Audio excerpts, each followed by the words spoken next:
तो क्या होता अगर नारुतो के पास द इमॉर्टल किंग वोंगलिंग जैसी शक्तियाँ होती। इससे हमारी स्टोरी में कितने ज़्यादा चेंजेस आते। आइए देखते हैं इस वाली सीरीज़ में। और ये सीरीज़ का फर्स्ट एपिसोड होने वाला है। अगर आपको ये एपिसोड पसंद आए तो लाइक और सब्सक्राइब करना मत भूलना। बिना किसी देरी के चलिए शुरू करते हैं। रात के अंधेरे में कोनोहा हॉस्पिटल में कुशिना स्क्रीमिंग कर रही है। नाइन टेल्स बाहर आता है, डिस्ट्रैक्शन फैलाता है। मिनाटो सील करने की तैयारी करते हैं, लेकिन जैसे ही सील कंप्लीट होता, यूनिवर्स खुद अलर्ट हो जाता। ये बच्चा नॉर्मल वेरिएबल नहीं, इमेजरेबल वेरिएबल है। नारुतो के शरीर में बाउंडलेस स्पिरिचुअल एनर्जी फ्लड हो जाती है।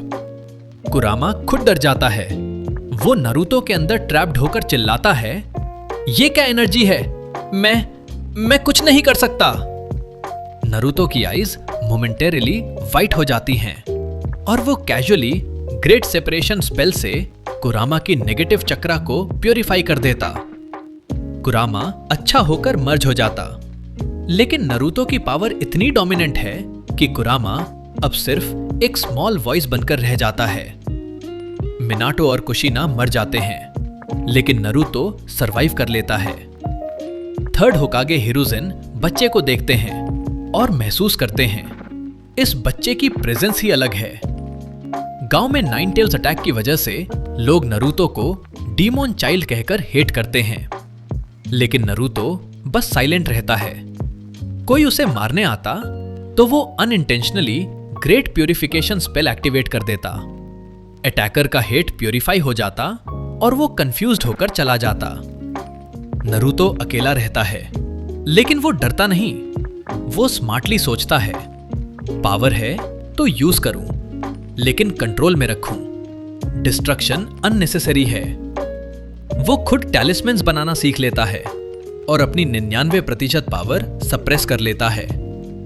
बाहर से वो नॉर्मल ऑर्फन लगता है, कूल, क्वाइट, कोई एक्सप्रेशन नहीं। 5 से 6 साल का नारुतो अकेला रामेन शॉप पर जाता है। दुकानदार उसे कम खाना देते या हेट करते, नारुतो कूली देखता और ग्रेट डिवोरिंग स्पेल का स्मॉल वर्जन यूज करके बॉल को इन्फिनिट बना लेता, लेकिन सप्रेस रखकर, सिर्फ खुद के लिए। कोई बुली आता तो नारुतो एक नजर से ग्रेट इल्यूजन स्पेल चला देता। बुली को अपना वर्स्ट फियर दिखा देता, वो भाग जाता। लेकिन नारुतो कभी रिवेंज नहीं लेता। वो स्मार्टली सोचता, हेट से क्या फायदा, इग्नोर बेटर है। गांव वाले उसे डीमन कहते। एक दिन मॉब अटैक करता है। नारुतो खड़ा रहता, कोई फियर नहीं। वो casually great shielding spell activate कर देता। इनविजिबल बैरियर बन जाता। सारे स्टोन्स और attacks bounce back. Mob confused हो जाता। हिरुजेन आते हैं और नारुतो को ऑर्फनेज ले जाते। ऑर्फनेज में भी बुलिंग होती। नारुतो अब स्मार्ट बन चुका है। वो ग्रेट माइंड रीडिंग स्पेल से बुलीज के इंटेंशंस पढ़ लेता और क्वाइटली काउंटर प्लान्स बना लेता। कभी कभी ग्रेट ट्रांसफिगरेशन स्पेल से अपना लुक चेंज करके प्रैंक करता, लेकिन कूल वे में। कोई उसे हर्ट करने की कोशिश करता तो वो ग्रेट वैनिशिंग स्पेल से खुद वैनिश हो जाता और साइलेंट रहता। इरुका सेंसेई उसे देखते हैं और सिंपैथी दिखाते। नारुतो कूलली जवाब देता, सेंसेई मैं ठीक हूं, पावर कंट्रोल में है। इरुका शॉक्ड होते क्योंकि बच्चा इतना कंपोज्ड है। अकेडमी ज्वाइन करने से पहले नारुतो खुद ट्रेन करता।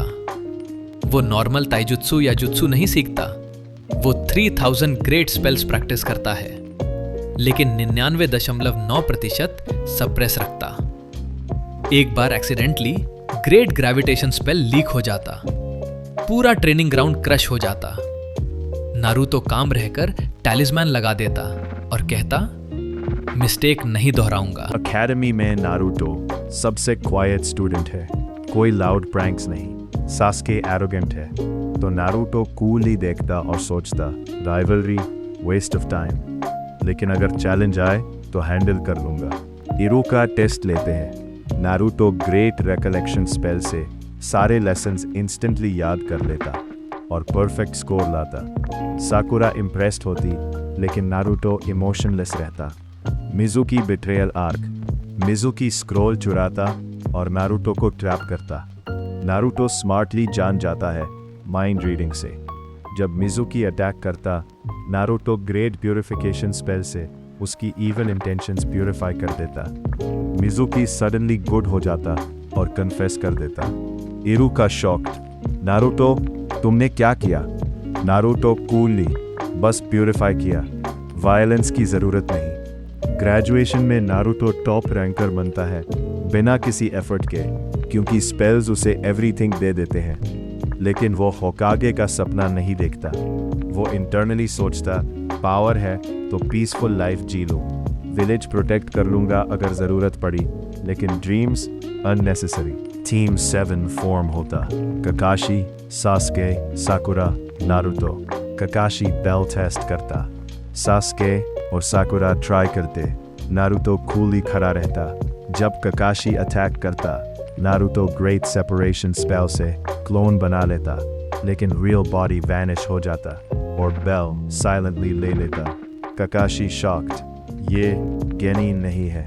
लैंड ऑफ वेव्स आर्क, ज़ाबुज़ा और हाकू अटैक। नारुतो डरता नहीं, वो स्मार्टली एनालाइज करता और ग्रेट ट्रांसफिगरेशन स्पेल से हाकू को डिस्गाइज करके कंफ्यूज कर देता। ज़ाबुज़ा स्वॉर्ड अटैक करता तो नारुतो ग्रेट शील्डिंग स्पेल से ब्लॉक कर देता और ग्रेट प्यूरिफिकेशन से उनकी किलिंग इंटेंट कम कर देता। फाइट एंड होती है बिना मेजर इंजरी के। नारुतो इंटरनली, ये लोग थ्रेट नहीं, कंट्रोल रखना चाहिए। कभी कभी पावर लीक होती। एक रात नारुतो सोते हुए great moon reading spell unintentionally चला देता। पूरा कोनोहा में इल्यूजनरी मून इफेक्ट हो जाता। लोग वियर्ड ड्रीम्स देखते। नारुतो जागकर टैलिस्मैन लगाता और सप्रेस कर लेता। वो स्मार्टली समझता है कि यूनिवर्स खुद उसे सील करने की कोशिश कर रहा है, तो वो जिंग के सॉर्ड सेंटिएंट वुडन सॉर्ड समन करना सीख लेता और उससे पावर स्टेबलाइज करता। अब वो कंप्लीटली कूल और फियरलेस है। कोई भी विलन या हेट उसे अफेक्ट नहीं कर सकता। अगर आपको वीडियो पसंद आई हो तो लाइक और सब्सक्राइब करना मत भूलना। और अगर आप चाहते हो कि मैं अपनी खुद की आवाज़ से वीडियोस बनाऊं तो कमेंट में ज़रूर बताना। तब तक के लिए गुड बाय।